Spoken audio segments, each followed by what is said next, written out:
If China was ever crazy enough to launch an assault, they would probably have the first wave be three things: drones, hypersonic missiles, and cyber warfare. Officially, the United States has the most military drones, but most likely China has the most commercial drones, which won't require much. They cost maybe a few hundred to a few $1,000s, and they can hold payloads up to 2 to let's say 20 to 30 kilograms. From a military spending point of view, launching tens of thousands of very cheap drones with a good amount of explosive material can take out a lot of targets. And while defense systems are scrambling against the thousands of drones being thrown at them, what do you think the hypersonic missiles are going to do? They will most likely destroy the large targets. If China launches a successful cyber warfare attack against anyone that they're fighting, how on earth can we even be sure that the opposing country can properly defend themselves? Maybe not at all. Maybe they won't even have power or other basic forms of infrastructure. Quite the onslaught, isn't it? It sure would be a shame if there was a country that has the technology to dismantle any such thing very easily. Let's tackle the drone argument first. While China may have the largest commercial drone fleet, the US has the largest and most advanced military drone fleet.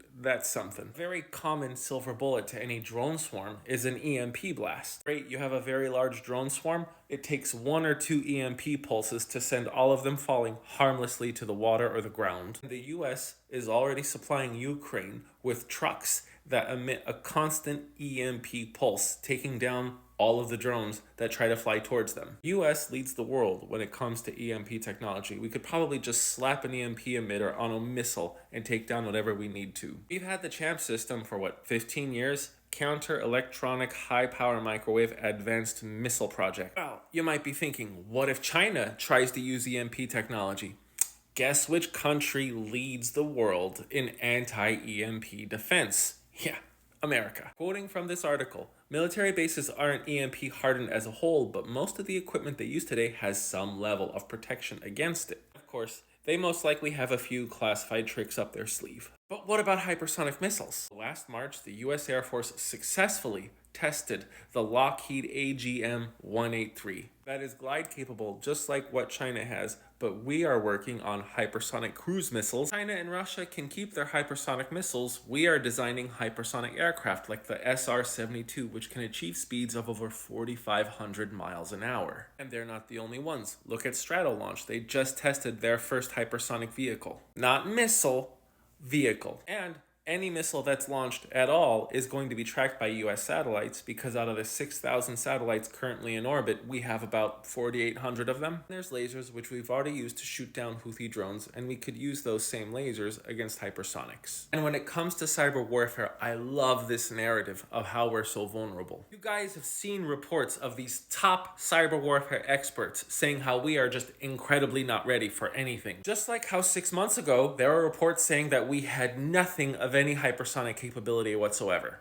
Remember that the United States created the internet. Almost anything we use with and for a computer was created by minds in the United States. Are we vulnerable to cyber warfare? Sure, but so are all of our enemies. Perfect example, July of 2022, we were blamed for stealing 97 billion pieces of global internet data from China. We have the best hackers in the world, and there's the fact that we have a very aggressive cyber warfare plan, despite what you're hearing. Look up the report, Impact of the Russia-Ukraine War on National Cyber Planning. We've embraced persistent engagement, also hunt forward operations. We've been leveraging quantum computing, cryptographic systems, and we are moving the government towards zero trust cybersecurity principles. And guess what? We've been able to test all of our anti-cyber warfare and pro-cyber warfare tech with Ukraine against Russia. Who would have thought? It's successful. We have disrupted a huge proportion of Russian cyber operations. Aside from the European Union, Japan is also working with us intensely to make sure they are not vulnerable. As of mid-2023, the US already conducted more than 50